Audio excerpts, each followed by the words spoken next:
Olá, estamos refletindo nesse espaço a palavra de Oséias, um dos profetas menores, e aliás o primeiro dos profetas menores, de todos estes profetas que são 12 que vamos estudar nesse tempo aqui nessa plataforma do YouTube. É um privilégio muito grande refletir a palavra e compartilhar com você. Você que tem nos assistido, que tem estudado a palavra, desafio o seu coração nestes dias a pensarmos como igreja, como nação brasileira, em nosso país. A nação encontra-se vulnerável, a nação encontra-se frágil. Não posso esquecer, ainda jovem, adolescente, em 1985, quando o presidente eleito por voto indireto na Câmara dos Deputados, o presidente Tancredo Neves, no dia 14 de março de 1985, a nação foi pega de surpresa quando, acometido de uma enfermidade, dirigiu-se ao hospital de base em Brasília e veio a óbito no dia 21 de abril do mesmo ano, 1985. Naquele período, mesmo ainda adolescente, pude sentir em meu coração a fragilidade do país. A nação ficou frágil, vulnerável, e os próximos anos, assumidos pelo presidente José Sarney, foram anos de altíssima inflação.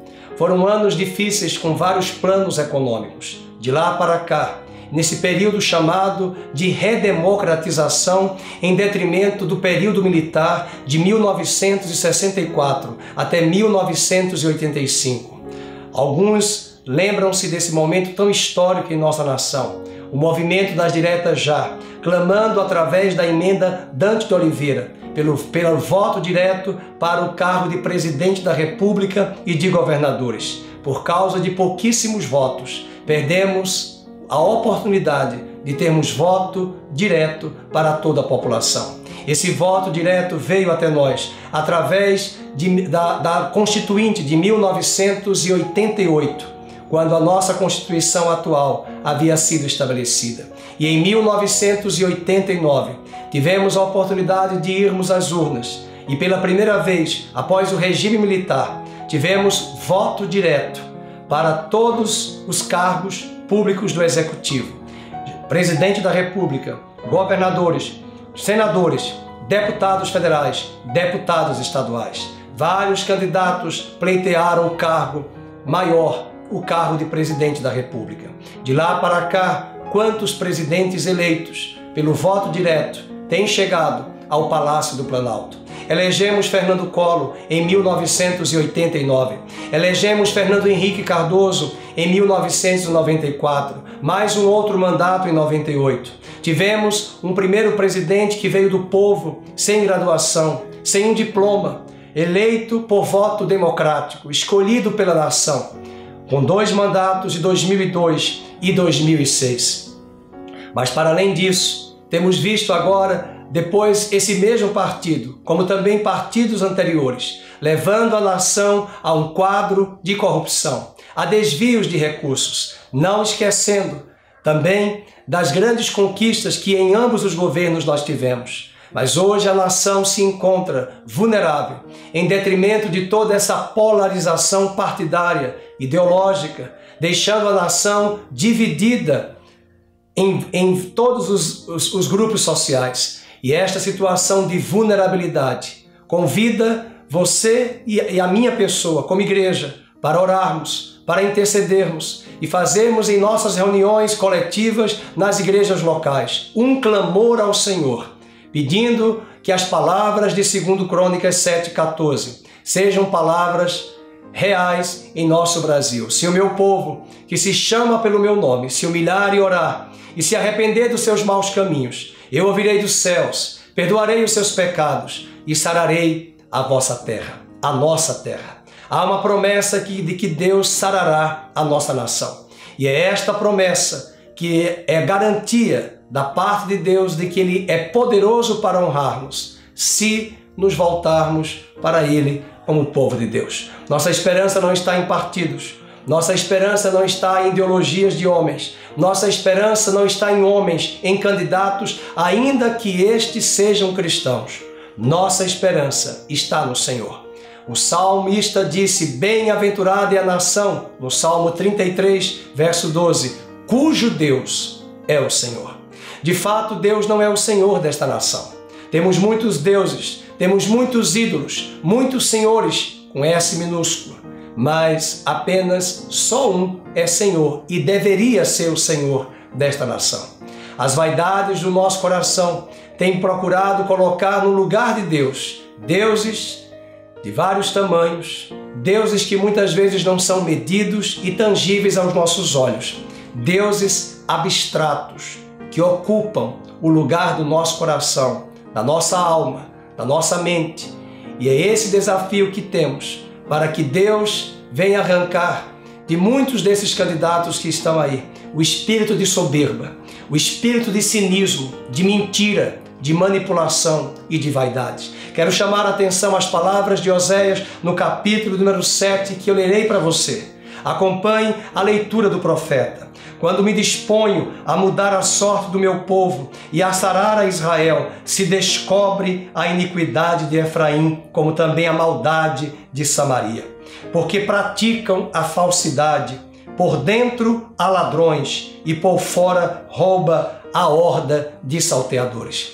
Quantos desses candidatos espalhados por esta nação estão envolvidos na Operação Lava Jato? Estão denunciados pelo Ministério Público? Quantos já estão presos, condenados?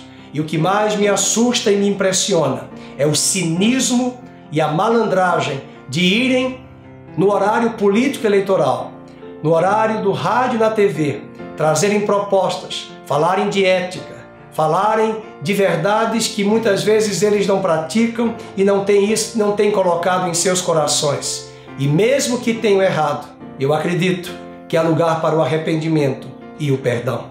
Mas o profeta também diz no verso 2, não dizem no seu coração que eu me lembro de toda a sua maldade. Agora, pois, os seus próprios feitos os cercam e acham-se diante da minha face. Verso 3 diz, com a sua malícia alegram ao rei e com as suas mentiras aos príncipes. Nós estamos vivendo uma época que os filósofos dizem a época da pós-verdade, onde a verdade já foi fragmentada e não existe mais verdade. É a pós-verdade porque ela foi desconstruída e ela se torna subjetiva e multifacetada no pensamento de cada um. E é esse pensamento multifacetado, é essa visão distorcida das meias-verdades que são ensinadas em muitos desses horários eleitorais e das propostas e plataformas desses candidatos. E aliado ainda ao poder da mídia, esses candidatos aliados à mídia têm corroborado para um espírito de manipulação, de mentira, de engano, de cinismo e de falsidade.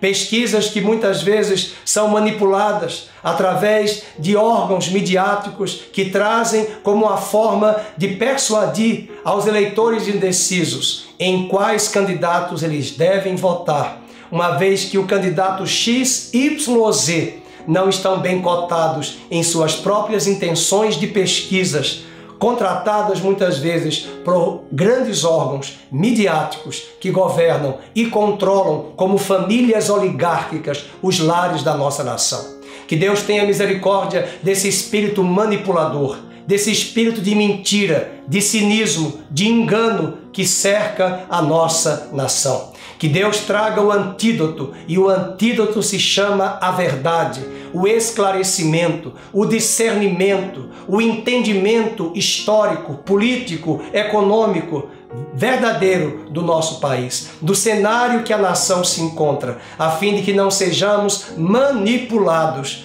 por essa corja e esse grupo que detém da mídia sobre a sociedade brasileira. Ainda no verso 4 diz, todos eles são adúlteros, semelhantes ao forno aceso pelo padeiro que somente cessa de atiçar o fogo desde que sovou a massa, até que seja levedada.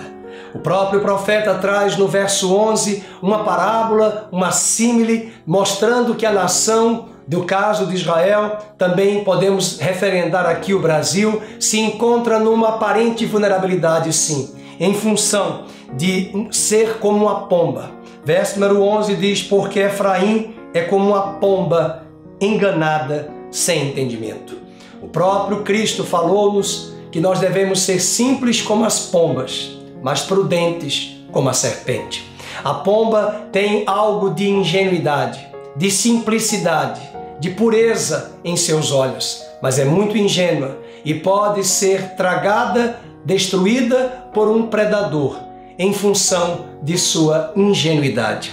Assim também a nossa nação. Quantos brasileiros de coração sincero, mas ingênuos, desprovidos de um discurso fundamentado em ciência política, em história do Brasil, em sociologia, filosofia, antropologia, economia, dos fatos reais que nos cercam o mundo contemporâneo como um todo e em especial o nosso país. Muitos desses brasileiros são manipulados através de marketing, através de fetiche midiático, através de fetiche de marqueteiros que vendem uma imagem de um candidato, que distorce as palavras, que colocam fake news, tentando vender uma imagem negativa de certo candidato para ludibriar as mentes e os corações com mentiras. E nós clamamos aqui que no nome de Cristo, na autoridade do Evangelho, que o Senhor repreenda esse espírito de mentira, de manipulação e de malandragem em nossa sociedade. Mas para além disso, ele diz no verso de número 14, não clamam a mim de coração. Verso de número 16, eles voltam, mas não para o Altíssimo. Fizeram-se como um arco enganoso. Caem a espada os seus príncipes, por causa da insolência da sua língua. E este será o escárnio na terra do Egito. Esse é o verso 16 do capítulo 7 do livro de Oséias. Deus está convidando a nação a se voltar para Ele. Deus está convidando o povo brasileiro a se voltar para Ele. Deus está chamando a igreja para se voltar para Ele e somente Ele tem o poder de trazer ventos favoráveis em nossa economia, no mercado externo, no mercado interno. Nós não precisamos de um grande homem no poder. Esta nação já teve presidentes da República extremamente gabaritados, poliglotas, cultos, bem graduados, bem conceituados no campo internacional. Já tivemos presidentes que vieram do povo, sem muita escolaridade, sem muito diploma. Em ambos os presidentes podemos encontrar, sim, plataformas interessantes, conquistas maravilhosas para a nação. Mas os fins não justificam os meios. E é em função disso que eu quero pedir e rogar a Deus que o Senhor traga discernimento à nação brasileira. Deus não nos quer dar, muitas vezes, um presidente aos olhos da mídia, aos olhos do mercado financeiro, de uma aparência externa, com um estereótipo que traga um certo prazer. Até mesmo no nosso país, muitos votaram em certos candidatos em pleitos eleitorais anteriores, pela beleza, pela estética. Até mesmo certos candidatos tiveram que mudar sua vestimenta de um trabalhador para colocar ternos de executivos, a fim de que a burguesia, ou como eles mesmos afirmam, ou a classe alta ou dominante, pudesse acolhê-lo como um bom candidato em sua boa proposta. Nós não precisamos desses artifícios. Nós não entendemos que nós vamos vencer esta nação com luta de classes, numa proposta marxista de materialismo histórico dialético. Nós não temos esta visão. A nossa visão é que se o homem e uma mulher se voltar para o Senhor, se arrepender dos seus maus caminhos, e em especial a igreja brasileira precisa se arrepender desse encantamento com o poder político, dessa aliança corrupta com as intenções e motivações erradas, quando nos articulamos com a classe política e com o Estado com outras intenções. Na perspectiva bíblica, o cristianismo pode influenciar o Estado através do testemunho de vida.